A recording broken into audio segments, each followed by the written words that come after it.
Sa liblib na kabundukan ng Kabisayaan, may isang albularyong manlalakbay na nagngangalang Amador. Hindi siya tulad ng karaniwang manggagamot na nakatali sa isang baryo. Sa halip, ang kanyang layunin ay maglakbay mula sa isang bayan patungo sa susunod. Nag-iipon ng kaalaman, orasyon, at mga mahiwagang anting-anting. Naniniwala siya na ang tunay na lakas ng isang albularyo ay hindi lamang nakasalalay sa agimat na taglay niya, kundi sa lawak ng kanyang karunungan at tapang sa pagharap sa dilim. Sa kanyang dibdib ay nakasabit ang isang lumang medalyon ng San Benito na pamana pa ng kanyang yumaong guro. Sa kanyang baywang naman ay may bitbit siyang itak na may ukit ng mga lumang dasal, sinasabing nabendisyunan ng 3 pari bago pa ito mapunta sa kanyang kamay. Bitbit din niya ang isang supot na puno ng mga halamang gamot at mga buto ng insenso. Nagamit niya hindi lamang sa panggagamot, kundi pati sa pagtataboy ng masasamang espiritu. Habang siya'y naglalakad sa makitid na daan patungong silangan, narinig niya mula sa isang magsasaka ang tungkol sa isang kuweba na taguan ng mga aswang. Sinasabing doon daw nakatira ang isang buong lahi ng mga nilalang na dumidighay ng kasamaan, nagtatago sa dilim ng kuweba at lumalabas lamang tuwing gabi para maghasik ng lagim. Kung ikaw ay tunay na naglalakbay para sa karunungan, huwag mong lapitan ng kuweba, babala ng matanda. Sapagkat hindi lamang mga aswang ang nandoon, kundi pati mga engkantong nagtatanggol sa kanilang lahi.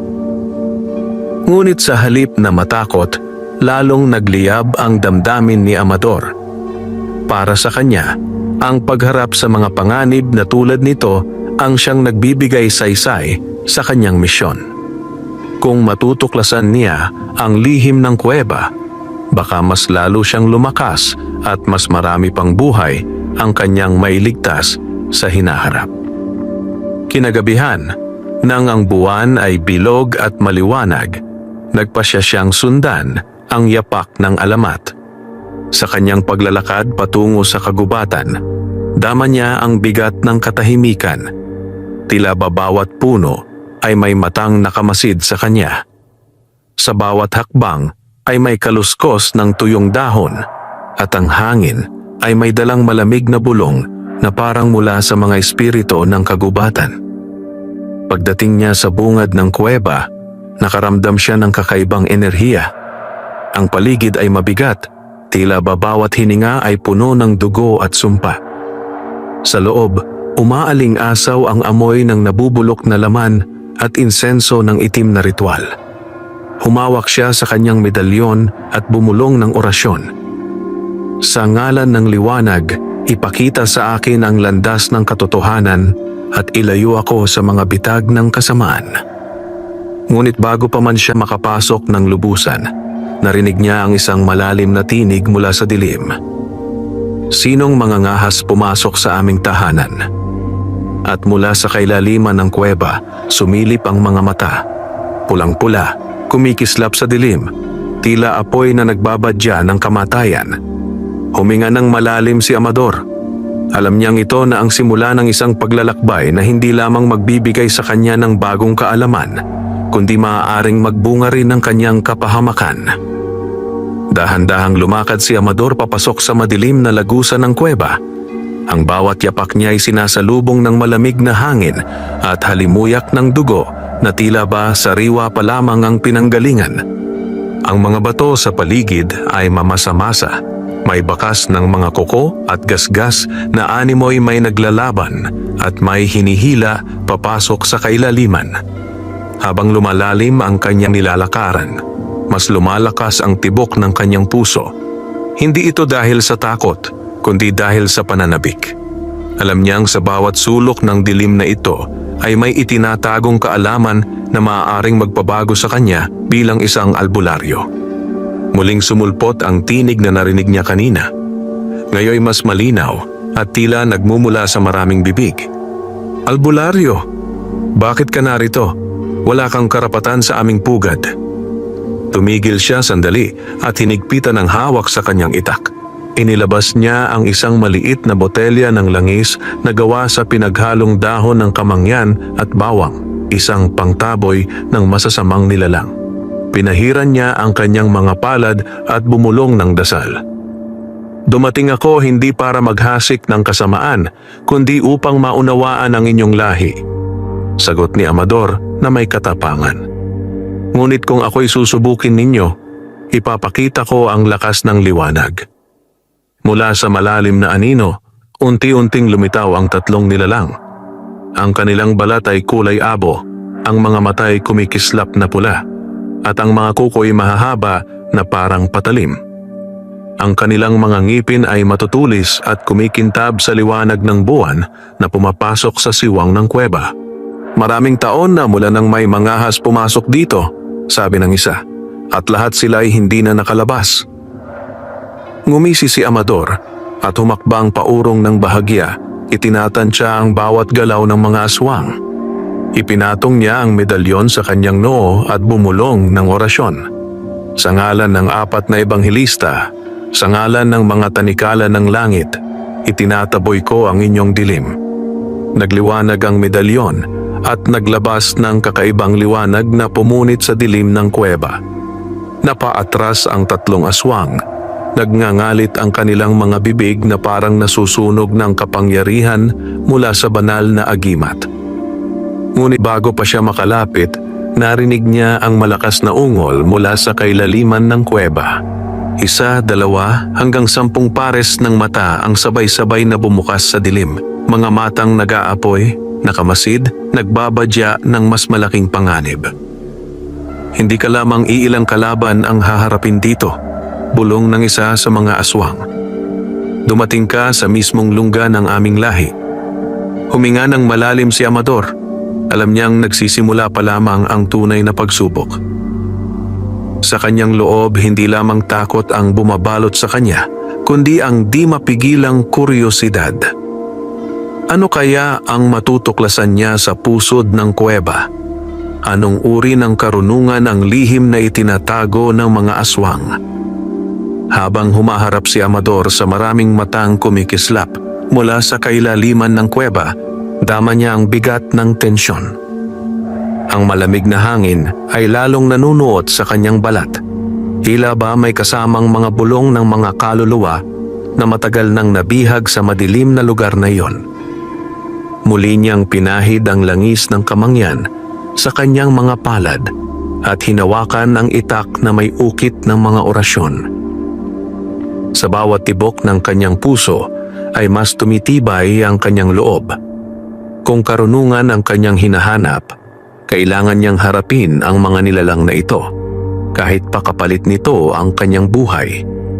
Mula sa dilim, dahan-dahang sumulong ang 3 aswang na nauna niyang nakita.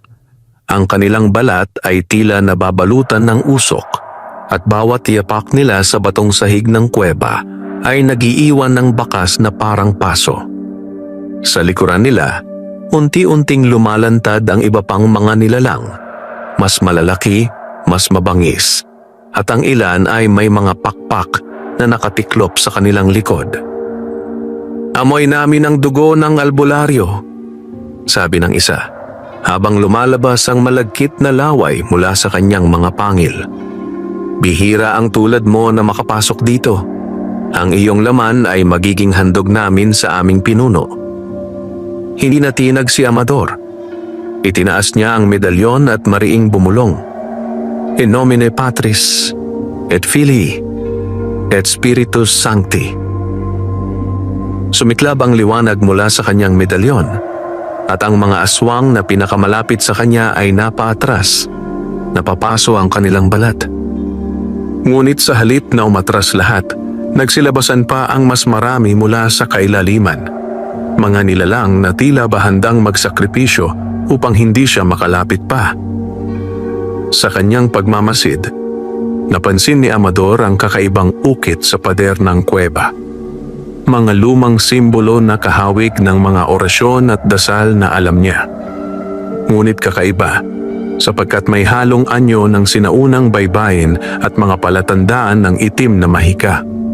Ang mga ukit na ito, bulong niya sa sarili. May tinatagong lihim ang lunggang ito, higit pa sa pagiging taguan ng mga halimaw. Naisip niyang hindi lamang basta-basta pugad ng mga aswang ang kuweba, kundi isa ring sagradong lugar kung saan nagtatagpo ang kaalaman ng dilim at ng liwanag. Isang pintuan patungo sa mas malalim na kapangyarihan. Habang abala siya sa pagmamasid, biglang lumitaw ang isang matanda mula sa pinakagitna ng anino. Nakabalabal ng itim, may hawak na baston na yari sa buto at ang mga matay kumikislap ng dilaw. Albularyo, malalim at garalgal ang kanyang tinig. Hindi mo alam kung saan ka pumasok. Ang kuwebang ito ay hindi lamang aming tahanan. Ito ang pintuan ng aming karunungan at sumpa. Kung nais mong matuto, kailangan mong magbayad ng dugo. Nanginginig ang paligid at ang mga ukit sa pader ay biglang nagliwanag ng pulang liwanag. Isa itong hudyat na nagsisimula ang isang mas malaking ritual. Ngumisi si Amador. Sa halip na umatras, lalo siyang lumapit.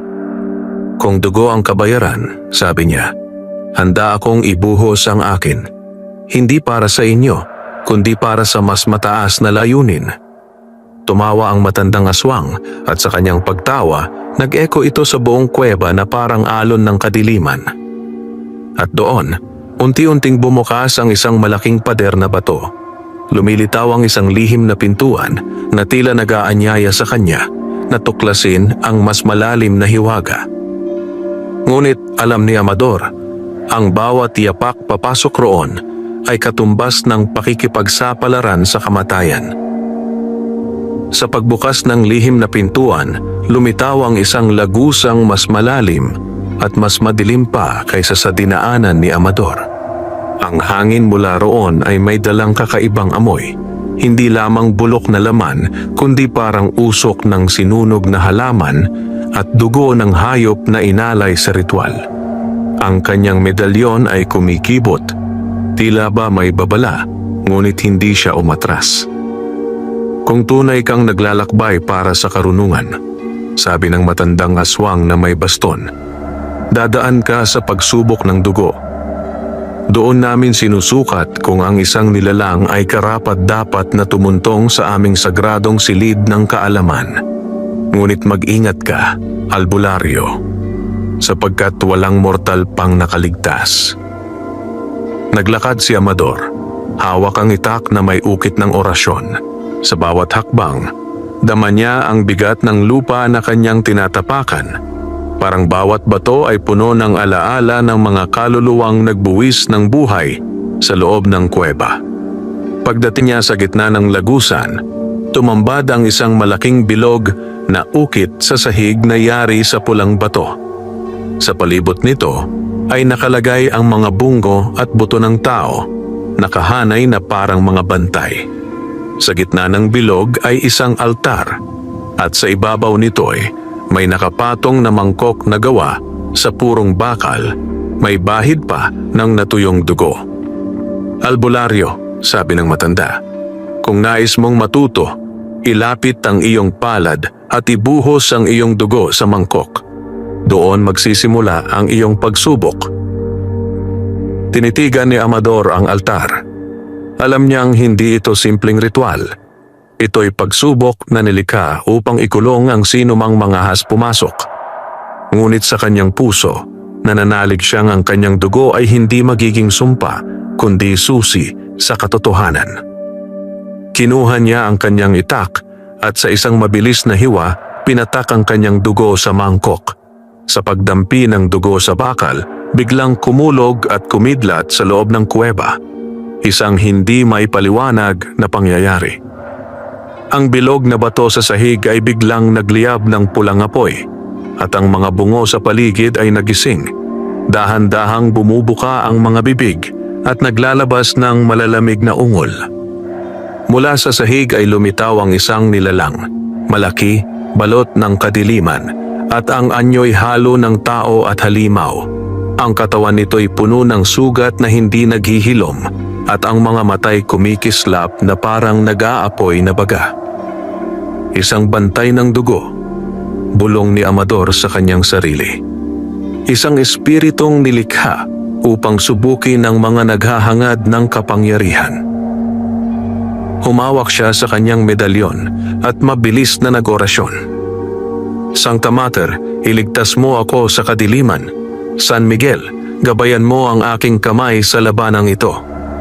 Ngunit sa bawat hakbang ng bantay ng dugo, yayanig ang lupa at matutunaw ang mga apoy na inilabas ng kanyang dasal. Hindi ito ordinaryong halimaw. Ito'y nilikhang mula sa dugo ng daan-daang buhay na kinuha ng mga aswang. Sumugod ang nilalang at nagbanggaan ang kanilang mga puwersa. Sa unang pagkakataon, naramdaman ni Amador na baka ito na ang laban na tunay na susubok kung hanggang saan ang kanyang kakayahan bilang albularyo. At sa kanyang puso, naglalaro ang tanong, kaya ba niyang lampasan ang pagsubok ng dugo? O magiging isa lamang siya sa mga kaluluwang nakabaon sa pader ng kuweba?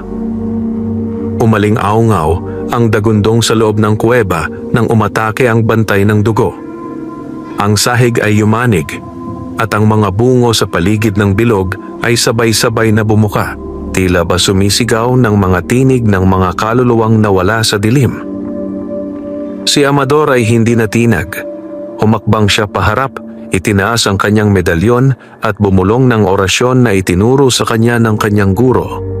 Sa ngalan ng 4 na ebanghelista, sa apoy ng Espiritu Santo, akuin ko ang lakas laban sa dilim. Sumiklab ang liwanag mula sa kanyang medalyon, ngunit hindi tulad ng dati. Ngayon ay tila may kaagaw ang kanyang kapangyarihan. Ang apoy ng banal na liwanag ay naghalo sa pulang ningas ng bantay ng dugo. Sa halip na umatras, lalo pang nagngangalit ang nilalang. Bang! Isang mabigat na kamao ang ibinagsak ng halimaw at muntik nang tamaan si Amador. Sa pag-iwas niya, sumayad ang kamao sa sahig at nagdulot ng malalim na hukay. Agad na kumilos si Amador. Kumuha siya ng pinatuyong dahon ng ruda mula sa kanyang supot at mabilis na sinunog ito. Sa usok na kumalat, nagmistulang mas mabagal ang galaw ng halimaw. Kung nilikha ka mula sa dugo ng mga pinatay, bulong niya, babalik ka rin sa alabok ng lupa. Hinawakan niya ang kanyang itak, ang matalim na talim na may mga ukit ng dasal at sumugod.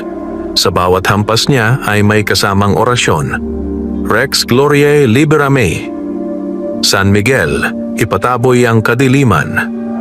Ngunit sa bawat hiwa ng kanyang talim, ang sugat ng bantay ng dugo ay agad nagsasara at sa halip na humina, mas lalo pang lumalakas ang halimaw.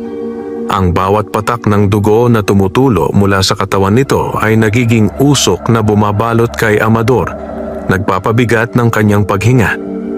Pinilit niyang umatras, hinahanap ang susi ng kahinaan ng nilalang. Doon niya napansin, sa dibdib ng bantay ng dugo ay may pulang bato na kumikislap.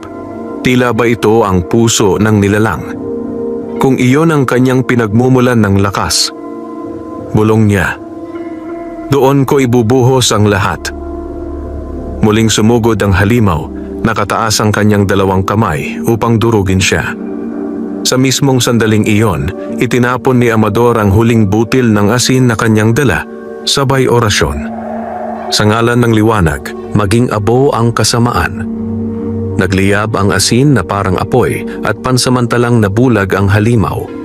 Ginamit ni Amador ang pagkakataon, tumalon siya at buong lakas na ibinaon ang kanyang itak sa pulang bato sa dibdib ng bantay ng dugo. Karak! Pumutok ang bato at isang malakas na alon ng enerhiya ang bumalot sa buong kuweba. Ang mga bungo sa paligid ay nagkadurog-durog at ang nilalang ay sumigaw ng nakabibinging hiyaw bago tuluyang naglaho sa alabok. Hingal na hingal si Amador. Hawak pa rin ang kanyang itak na nangingitim sa kapangyarihan ng nilalang na kanyang pinaslang. Ngunit sa halip na bumigay, lalo siyang tumatag. Mula sa likuran, muling nagsalita ang matandang aswang. Hindi ko akalaing may mortal na makakatalo sa bantay ng dugo. Ikaw nga ay kakaiba, albularyo. Ngunit ang pintuan na iyon ay hindi pa ganap na nagbubukas.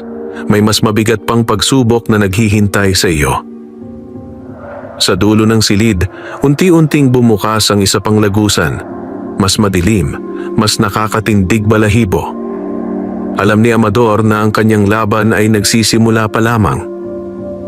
Pagkatapos maglaho ng bantay ng dugo, nanatiling nakatayo si Amador sa gitna ng nagkadurog-durog na mga bungo. Malakas pa rin ang pintig ng kanyang dibdib, ngunit malinaw sa kanyang isip na ito'y isang paunang pagsubok lamang. Sa harapan niya, ang bagong lagusan ay unti-unting bumukas at mula roon ay umaagos ang malamig na simoy ng hangin na tila may dalang bulong ng libu-libong kaluluwa. Kung ito ang pintuan ng mas dakilang karunungan, bulong niya, hindi ako uurong. Dahan-dahan siyang naglakad, ang mga yapak ay nag-e-echo sa sahig ng kuweba.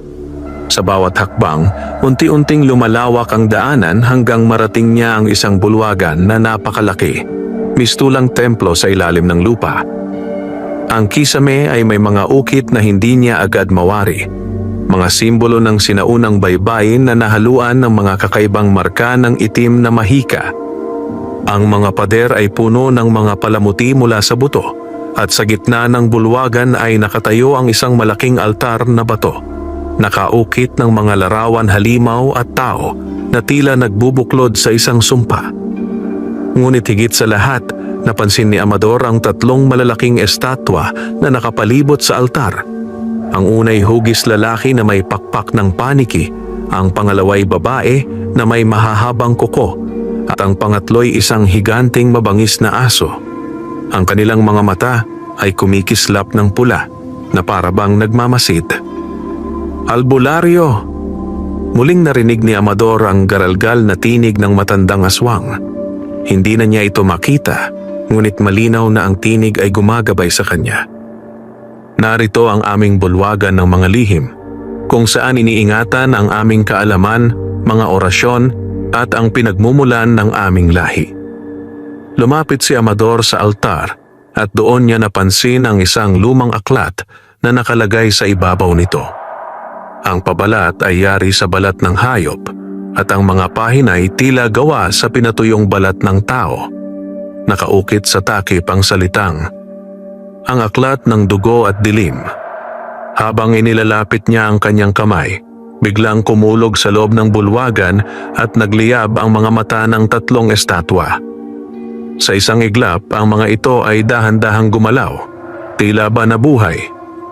Kung nais mong makuha ang aklat, sabi ng tinig, dapat mong lampasan ang tatlong bantay, ang mga tagapangalaga ng lahi. Sila ang huling hadlang bago mo makuha ang karunungang hinahanap. Huminga ng malalim si Amador. Ang kanyang katawan ay pagod na mula sa laban sa bantay ng dugo, ngunit hindi niya kayang umatras. Alam niyang sa aklat na iyon, maaaring nakatago ang mga kasagutan, ang lihim ng pinagmulan ng mga aswang, at marahil ang paraan upang tuluyang mapuksa sila.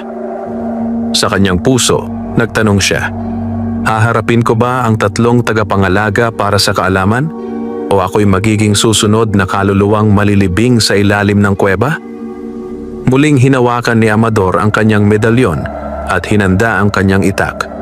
Ang tatlong nilalang na estatwa ay nagsisimula ng humakbang. Ang kanilang anino'y bumabalot sa buong bulwagan. At doon nagsimula ang pinakamatinding yugto ng kanyang pakikipagsapalaran. Sa pagsara ng mga pintuan ng bulwagan, sumabog ang dagundong na tila ba ang buong bundok ay yumanig. Unti-unting bumaba mula sa kanilang pedestal ang tatlong estatwang nabuhay. Ang kanilang mga anyo ay lalo pang naging nakakatindig balahibo. Ang lalaking may pakpak ng paniki ay lumipad sa ibabaw. Ang kanyang balat ay kulay abo at ang mga mata ay tila nag-aapoy. Sa bawat hampas ng kanyang pakpak, lumalakas ang hangin na parang bagyo. Ang babaeng may mahahabang kuko ay dahan-dahang lumapit. Ang bawat galaw ay puno ng pangaakit ngunit may kasamang pangil na handang pumatay. Ang kanyang buhok ay mahaba at parang usok na bumabalot sa paligid. Ang higanting aso ay gumapang na tila halimaw mula sa impyerno. Ang laway nito ay naglalawa sa sahig at umuusok na parang asido. Ang bawat hakbang nito ay nagdudulot ng yayanig na alon sa lupa. Nakahanda na si Amador. Ang kanyang itak ay mahigpit na hawak at ang medalyon ng San Benito ay kumikislap ng liwanag. Ngunit alam niya, isa itong laban na hindi basta-basta madadaanin sa lakas lamang.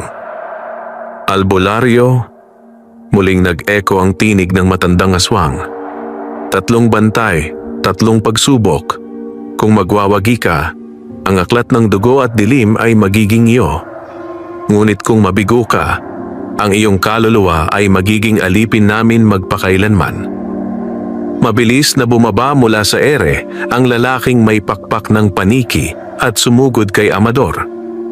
Ang kanyang mga kuko'y matutulis at ang hiningay mabaho, amoy bangkay na nabulok sa loob ng maraming araw. Sa isang iglap, tinangka niyang sakmalin ang leeg ng albularyo. Ngunit mabilis na umatras si Amador, sabay buga ng usok mula sa sinunog na insenso ng kamangyan. Napaubo ang halimaw at sa sandaling iyon ay itinaas ni Amador ang itak at sumugod. Ad majorem Dei gloriam, sigaw niya at tinamaan ang pakpak ng nilalang. Naputol ang bahagi nito at sumigaw ito ng nakabibinging hiyaw. Bumagsak ito sa sahig, sugatan ngunit hindi pa rin talunan. Kasunod nito, ang babaeng may mahahabang kuko ay lumapit. Ang kanyang tinig ay parang awit ng sirena, nakakaakit, nakakahilo. Biglang bumigat ang katawan ni Amador at halos bumigay ang kanyang tuhod. "Halika, albularyo," bulong ng babae. "Isuko mo ang iyong armas at hayaang ako ang maging lakas mo." Ngunit agad niyang pinagdikit ang kanyang mga palad. Tinikit sa kanyang noo ang medalyon at mariing nag-orasyon. "Regina Caeli, defende nos." Isang liwanag ang bumalot sa kanya at nawala ang mahika ng babae. Sumugod siya at hinarang ang mga kuko nito gamit ang kanyang itak. Sa bawat hampas, nagbabanggaan ang bakal at kuko na parang kumakalansing na espada. Sa huli, tinaga niya ang braso ng nilalang at napaatras ito, umuungol sa sakit. Ngunit bago pa siya makahinga, ang higanting aso ay dumakdak at sumugod, ang mga mata ay kumikislap ng pula. Sa isang kagat ay muntik nang madurog ang kanyang braso, ngunit mabilis niyang isinaksak ang kanyang itak sa gilid ng bibig ng halimaw. Hindi ito sapat. Ang aso ay mas malakas at itinapon siya sa pader ng bulwagan. Ramdam niya ang kirot sa kanyang tagiliran at halos mabitawan ang kanyang medalyon. Ngunit naalala niya ang huling butil ng bawang at asin na nasa kanyang supot. Agad niya itong ipinahid sa talim ng kanyang itak, sabay dasal. "San Miguel, ibagsak mo ang halimaw sa kadiliman." Nang muling sumugod ang aso, sinalubong niya ito at buong lakas na ibinaon ang kanyang itak sa noo ng nilalang. Sa pagdikit ng asin at bawang, nagliyab ang katawan ng aso at sumabog sa abo. 3 bantay, 3 pagsubok. Hingal na hingal si Amador, duguan ang kanyang braso at sugatan ang kanyang katawan. Ngunit nakatayo pa rin. Sa kanyang harapan, ang 3 nilalang ay naglaho. At ang aklat ng dugo at dilim ay unti-unting nagbukas. Ang mga pahina ay kumikislap ng pulang liwanag. Ngunit sa likod ng lahat ng ito, naramdaman niya na hindi pa rito nagtatapos ang kanyang pakikipagsapalaran. Sapagkat sa bawat pahina ng aklat, may kapangyarihang maaaring magligtas sa sangkatauhan o maaaring magdulot ng mas malaking kapahamakan. Nang tuluyang maglaho ang 3 tagapangalaga ng lahi, binalot ng katahimikan ng buong bulwagan. Ang tanging ingay na naririnig ni Amador ay ang kanyang sariling paghinga at ang pagtulo ng dugo mula sa kanyang mga sugat. Sa kabila ng pagod, tumindig siya ng tuwid at lumapit sa altar. Sa ibabaw nito ay nakalapag ang aklat ng dugo at dilim. Ang aklat na pinagpupugaran ng takot at hiwaga. Ang pabalat nito ay makapal at tila nababalutan ng balat ng tao. Ang mga gilid ng pahina ay naninilaw na at naglalabas ng malamig na enerhiya. Ang mga simbolo sa pabalat ay patuloy na nagbabago, para bang nabubuhay, na tila sinusubok ang sinumang maglalakas loob na magbukas nito. Dahan-dahang iniunat ni Amador ang kanyang kamay. Nang mahawakan niya ang aklat, dumaloy sa kanyang katawan ang isang kakaibang puwersa. Parang libu-libong tinig ang sabay-sabay na bumubulong sa kanyang isipan. May mga tinig na nag-aalok ng kapangyarihan, may ilan namang sumisigaw ng babala. Amador, albularyo, sa mga pahina ng aklat na ito, malalaman mo ang kasaysayan ng aming lahi. Binuksan niya ang unang pahina. Kaagad na lumitaw ang mga imahe. Hindi tinta ang ginamit kundi parang mismong dugo ang sumulat sa kasaysayan. Sa aklat, nabasa niya na ang mga aswang ay hindi lamang basta mga halimaw na ipinanganak sa dilim. Sila'y dating mga tao, mga sinaunang babaylan at albularyo na tumalikod sa liwanag at lumapit sa itim na mahika. Ginamit nila ang kanilang dugo upang makipagkasundo sa mga nilalang mula sa ilalim ng lupa at kapalit ng walang hanggang buhay. Isinumpa silang kumain ng laman at dugo ng kapwa nila. Ang kanilang lakas ay hindi galing sa sarili, kundi sa isang bato ng sumpa, isang pulang kristal na itinatago sa pinakamalalim na bahagi ng kuweba. Ito raw ang pinagmumulan ng kapangyarihan ng buong lahi ng mga aswang. Hanggat naroon ang bato, mananatiling buhay ang kanilang lahi kahit ilan pa ang mapatay sa kanila. Sa mga sumunod na pahina, nakasaad ang mga orasyon na nagbibigay ng kapangyarihan sa mga aswang, mga dasal na nagpapalakas sa kanilang katawan, nagpapatalim sa kanilang mga kuko at pangil, at nagbibigay ng kakayahang mag-anyong tao upang malinlang ang sinuman. Ngunit kasabay nito, nakatala rin ang mga kahinaan. Takot sila sa liwanag ng banal na agimat. Ang asin at bawang ay hindi lamang panangga, kundi maaaring sirain ang kanilang laman kung ihahalo sa dasal. Ang pinakamatindi, kung masisira ang bato ng sumpa, mawawala ang kapangyarihan ng buong lahi. Habang patuloy sa pagbasa si Amador, lalo niyang nararamdaman ang bigat ng kaalaman. Ang aklat ay hindi lamang nagbibigay ng impormasyon, tila sinusubukan din nitong tuksohin siya. Amador, bulong ng isang tinig mula sa pahina. Kung nanaisin mo, maaari mong gamitin ang aming mga orasyon. Maaari kang maging higit pa sa isang albularyo. Maaari kang maging walang kamatayan. Mariin niyang isinara ang aklat at napahawak sa kanyang medalyon. Hindi ako naglalakbay upang maging halimaw. Ang aking tungkulin ay ipagtanggol ang tao laban sa inyo. Ngunit bago pa siya makalayo sa altar, biglang gumalaw ang paligid. Ang mga simbolo sa pader ay nagliyab ng pula at mula sa anino ay lumitaw ang isang dambuhalang nilalang, mas malaki kaysa sa lahat ng nakaharap niya kanina. Ang tinig nito ay umalingaw-ngaw sa buong bulwagan. Albularyo, tinanggap mo ang aklat, ngunit bago mo magamit ang kaalaman nito, kailangan mong harapin ang supremo ng lahi. Bumigat ang hangin. Ang bulwagan ay tila naging pugad ng impyerno. At sa harap ni Amador, nakatayo ang pinunong matagal nang binabalot ng alamat, ang pinakamakapangyarihang aswang na nagtatanggol sa bato ng kanilang sumpa. Mula sa pinakamadilim na sulok ng bulwagan ay lumitaw ang nilalang na tinaguri ang supremo ng lahi.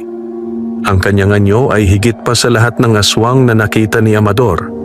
Mataas na tila higante, Ang balat ay itim na tila sinunog, ngunit kumikislap na parang bakal, at ang kanyang mga mata ay apoy na pula. Ang kanyang bibig ay puno ng matutulis na pangil, at sa bawat paghingay may usok na nagmumula sa kanyang lalamunan. Sa kanyang dibdib ay nakaukit ang mga lumang orasyon, nakasulat sa dugo, na tila mismong nagbibigay buhay sa kanya. Hawak niya ang isang pangil na espada, gawa sa buto at bakal na pinagpugutan ng mga pinatay na albularyo. Albularyo, unggol ng Supremo.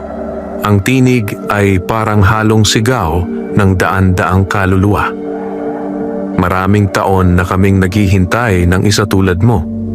Dumating ka upang sirain ang aming lahi, ngunit dito ka rin magwawakas. Ang iyong dugo ay magiging bagong lakas ng aming bato. Sumugod ang Supremo, ang lupa'y yumanig sa bawat yapak. Agad na sinalubong ni Amador gamit ang kanyang itak, ngunit sa unang banggaan pa lang ay tumilapon siya. Ang lakas ng halimaw ay tila walang katumbas. Mabilis siyang bumangon at nagsindi ng dahon ng ruda at insenso ng kamangyan. Ang usok ay bumalot sa paligid at saglit na umatras ang Supremo. Ngunit hindi nagtagal, tinanggal nito ang usok gamit ang kanyang mga pakpak na parang sa paniki at muling sumugod.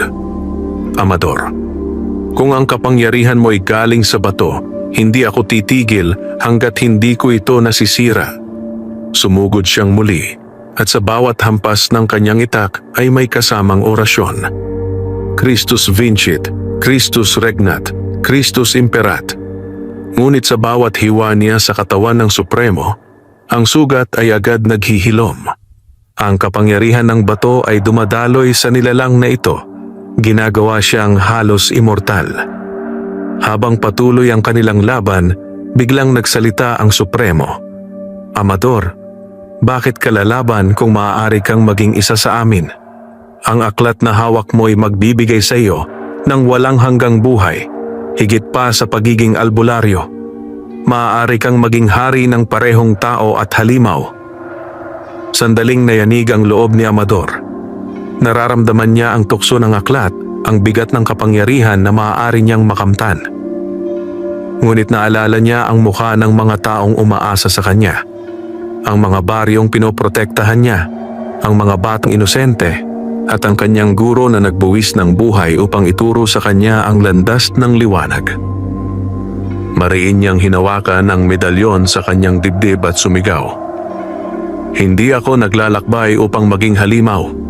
Ako'y isinugo ng liwanag upang tapusin ang sumpa ninyo. Sa kanyang pagbasa ng aklat ng dugo at dilim, naalala ni Amador ang isang bahagi. Ang Supremo ay hindi maipapahamak sa sugat o apoy. Ang tanging daan ay wasakin ang kanyang ugnayan sa bato ng sumpa. Napatingin siya sa likod ng Supremo. Sa pinakagitna ng bulwagan, nakatayo ang isang dambuhalang pulang kristal na kumikislap ng kakaibang liwanag. Ito ang bato ng sumpa, ang pinagmumulan ng lahat ng kapangyarihan ng kanilang lahi. Kung iyon ang kailangang wasakin, bulong ni Amador.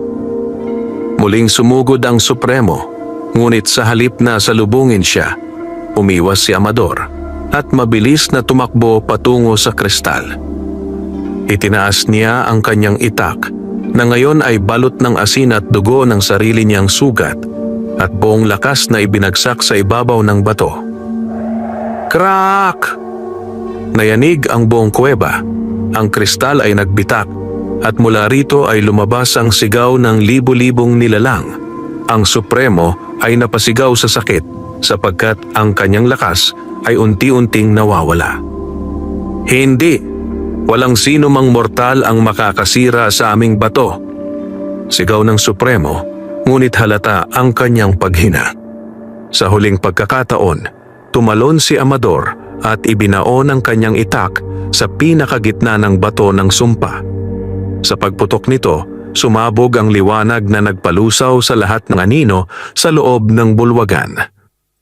Ang Supremo ay napasigaw ng nakabibinging hiyaw bago ito tuluyang naging abo at nawala sa hangin. Humandusay si Amador sa sahig halos mawalan ng malay. Ngunit alam niya na itatag niya ang simula ng pagtatapos ng sumpa ng mga aswang. Ngunit sa kanyang tabi na natiling buo ang aklat ng dugo at dilim, kumikislap pa rin ng pulang liwanag. At sa kanyang isipan, sumulpot ang tanong. Ngayon nahawak niya ang aklat at nasira ang bato, ano ang mangyayari sa kapalaran ng lahi ng mga aswang? Sa pagputok ng bato ng sumpa, yumanig ang buong bulwagan. Ang mga pader ng kuweba ay nagbitak at mula sa mga siwang ay lumalabas ang malalakas na hangin at apoy na tila ba mga sigaw ng daan-daang aswang na naglaho kasabay ng pagdurog ng kanilang pinagmumulan ng kapangyarihan. Si Amador ay nakahandusay sa malamig na sahig, habol hininga, ang kanyang katawan ay balot ng sugat.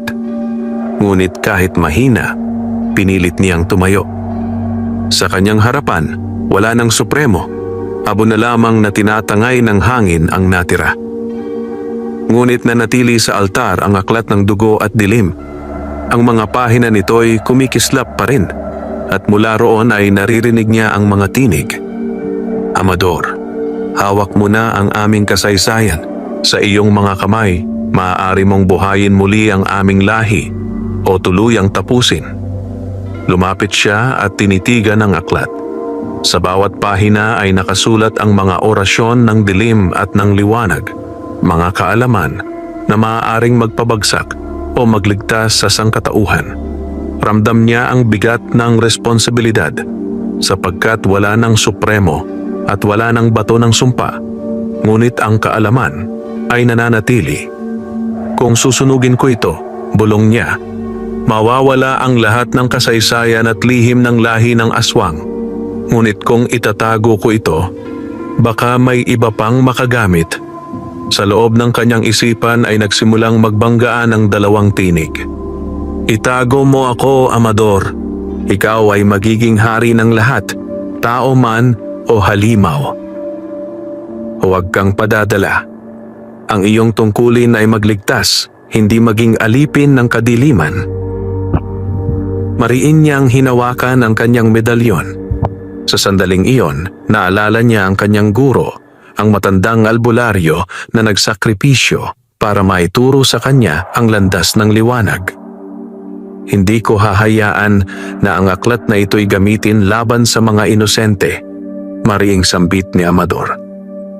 Mula sa kanyang supot ay kinuha niya ang natitirang dahon ng ruda at butil ng asin.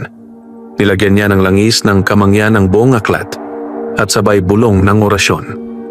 Exsurge Domine, et disipentur inimici tui. Nagliyab ang aklat sa apoy na hindi ordinaryo. Apoy na kulay puti, na parang liwanag ng araw sa loob ng madilim na kuweba. Ang mga tinig na nasa loob ng aklat ay nagsisigaw, nagmamakaawa, ngunit hindi na siya nagpatinag. Sa huli, abo lamang ang natira, tinatangay ng hangin na dala ng yayanig na kuweba. Mabigat ang katawan ni Amador, ngunit nagawa niyang makalabas sa kuweba bago tuluyang gumuho ang buong bulwagan. Sa kanyang paglabas, sinalubong siya ng malamig na hangin ng gabi at ng bilog na buwan na tila ba nagbibigay liwanag sa kanyang tagumpay. Ngunit sa kanyang dibdib, ramdam niya ang bigat, hindi lamang ng sugat, kundi ng kaalaman na kanyang natutunan. Alam niyang kahit winasak na niya ang bato at sinunog ang aklat, hindi pa rin tuluyang nawawala ang banta ng dilim. Maaaring may natitirang mga aswang na nakaligtas at ang kadiliman ay palaging maghahanap ng bagong tahanan. Ngunit ngayon, siya'y mas matatag. Siya na ang nag-iisang albularyo na nakalampas sa mga pagsubok ng lungga ng aswang. Sa kanyang paglalakad palayo sa bundok, bumulong siya sa hangin. Hindi ko kinuha ang kapangyarihan para sa sarili ko. Ang aking tungkulin ay manatiling bantay hanggang sa huling hininga. At kung may muling magtangkang ibalik ang lahi ng aswang, ako'y naririto. At sa ilalim ng malamlam na buwan, si Amador, ang albularyong manlalakbay, ay nagpatuloy sa kanyang paglalakbay. Dala ang panibagong kaalaman at lakas handang harapin ang anumang bagong dilim na tatangkang lumamon sa mundo ng tao. Wakas,